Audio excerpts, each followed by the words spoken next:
Pike is missing one important thing. Other Star Trek captains have. Captain Christopher Pike, Anson Mount, in Star Trek Strange New Worlds still lacks one important thing that other Star Trek captains have. Star Trek Discovery and Star Trek Strange New Worlds have made Captain Christopher Pike more well-known than the footnote in Star Trek history that Pike once was.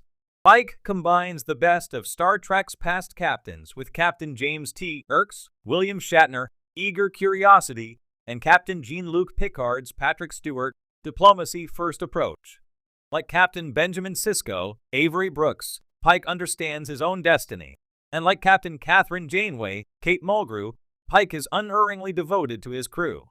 Captain Pike is undoubtedly a great Star Trek captain, with all the best qualities of a Starfleet legend. But who is Christopher Pike when the chips are down? Captain Pike has faced challenges, to be sure, from pirates to Klingons to Star Trek's first musical. So far, Pike's greatest enemy is his own future, looming darkly ahead with unavoidable certainty, since Pike's survival means war with the Romulans. Pike's dilemma is a fantastic Star Trek story, but no single voice has risen up to push the captain of the Enterprise into the desperate corner that would reveal the true moral center of Pike's character. Captain Pike needs his own Star Trek archenemy. Unlike other Star Trek captains, Star Trek Strange New Worlds, Captain Pike is missing an important archenemy. More than being an antagonist, Pike's enemy should be a singular character who stands strong as Chris's moral opposite. Christopher Pike's best quality as a leader is his compassion, so Pike's nemesis should be selfish. Captain Pike views the Starship Enterprise crew as a family, so Pike's enemy would taint that concept by treating family members as objects instead of people. Pike's acts of self-sacrifice might be considered weakness by a rival who values self-preservation over all else. Because Chris is missing an archenemy, Pike's leadership lacks the conviction that other Starfleet captains have. Strange New Worlds hegemony come close, but as a force of nature without a representative, Pike's usual talk-first approach won't work. Pike's only recourse is to destroy the Gorn before they destroy his crew. Against the Gorn, Pike can't lead by reaching across the aisle, so Pike buries his compassion and redefines the Gorn as monsters to do his job.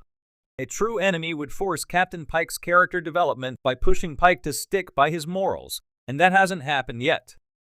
Why an arch-enemy can define a Star Trek captain. Arch-enemies define Star Trek captains by being their direct and equal opposite. As a genetically engineered despot, Khan Noonien Singh, Ricardo Montalban, defies Captain Kirk's love for the galaxy's diversity. The Borg Queen, Alice Craig, Susanna Thompson, is the greatest nemesis of both Captain Jean-Luc Picard and Captain Catherine Janeway, assimilating Picard's natural diplomacy by making Jean-Luc locutus, and commanding drones in a dark reflection of Janeway's steadfast care for her crew. Gul Dukat's Mark Alemo fall from grace inverts Captain Sisko's ascension as Bajor's emissary. Captain Pike has yet to be defined by an equal opposite. By giving a Star Trek captain something to stand against, what captains stand for becomes clearer. Sisko's confident responsibility is thrown into stark relief when contrasted with Dukat's careless entitlement. Janeway values curiosity and independence even more after encountering the Borg. Star Trek II, The Wrath of Khan, and Star Trek First Contact make Kirk and Picard, respectively, dig their metaphorical heels in as cinematic heroes after their USS Enterprise shows end. Hopefully, it won't take a Star Trek Strange New Worlds movie to reveal an arch-enemy who defines Captain Pike by more than his future alone in the expansive universe of Star Trek. Each captain has brought their own unique leadership style and personality to the bridge. From Captain Kirk's boldness to Captain Picard's diplomacy, these figures have defined what it means to command a starship in the 23rd and 24th centuries. One of the latest captains to join this illustrious lineup is Captain Christopher Pike, played by Anson Mount in Star Trek Discovery and Star Trek Strange New Worlds. Pike is an intriguing character, known for his balance of charisma, moral conviction, and compassion. However, despite these strengths, there is something he lacks that has been integral to the journeys of other Star Trek captains. A profound personal flaw that deeply challenges him or creates internal conflict throughout his arc. This missing element sets him apart from figures like Kirk, Picard, Sisko, Janeway, and Archer, all of whom grappled with significant internal struggles that shaped their narratives and their command. Captain Kirk, for example, was often driven by his recklessness and emotionality. His willingness to leap into danger without fully weighing the consequences made him an exceptional tactician in some scenarios, but also prone to impulsivity. This flaw wasn't just a superficial trait, it was central to his leadership and the storylines he navigated. Burke's brashness reflected the tension between being a man of action and a man of responsibility. Episodes like The Wrath of Khan and Balance of Terror expose his vulnerability, where he wrestles with his own limitations, the consequences of his actions, and the pressures of command. Similarly, Captain Picard was often constrained by his rigidity and aloofness. Known for his diplomatic poise and measured decision-making, Picard's flaw was his tendency to distance himself from personal connections, often prioritizing duty over relationships. This struggle with emotional isolation was examined in episodes like The Inner Light and Family, where Picard confronts the loneliness that accompanies his deep sense of responsibility.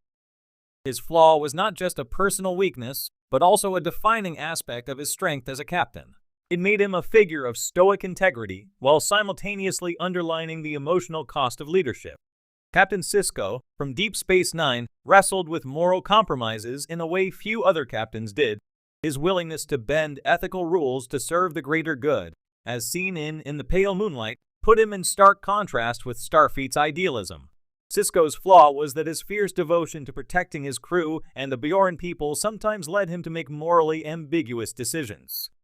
This internal conflict, his battle between personal integrity and the pragmatic demands of wartime leadership, defined his character's evolution and made him one of the most complex captains in Star Trek history.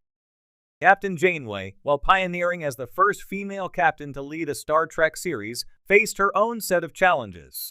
Her flaw often lay in her isolationist tendencies and her struggle with balancing authority with vulnerability. She frequently found herself burdened by the need to uphold Starfleet principles while stranded far from home, facing situations that sometimes required her to abandon or adapt those very principles. Episodes like Year of Hell highlight Janeway's inner conflict, as she contemplates decisions that could compromise her humanity for the sake of her mission. Even Captain Archer from Star Trek Enterprise dealt with his own insecurities and doubts, as he was thrust into the role of a pioneer captain during a time when humanity was just beginning to explore the galaxy. His uncertainties about the right course of action, the ethical use of force, and his growing disillusionment with the idealism of early space exploration painted a complex portrait of a man struggling with the weight of responsibility in uncharted territory. In contrast, Captain Pike, as portrayed in Star Trek Strange New Worlds, is notably free from such deeply rooted flaws. He is charismatic, kind, empathetic, and decisive, but these are not traits that create tension or internal conflict. In many ways, Pike represents an idealized vision of what a Starfleet captain should be: morally upright, approachable, and in tune with the emotional well-being of his crew. However, this idealism comes at a cost. Without a significant personal flaw or internal struggle, Pike risks feeling less dynamic or less relatable than his predecessors. The one potential conflict in Pike's character is his knowledge of his eventual fate, having seen in Star Trek Discovery that he will one day suffer a horrific accident that will leave him physically disabled. However, even this premonition does not deeply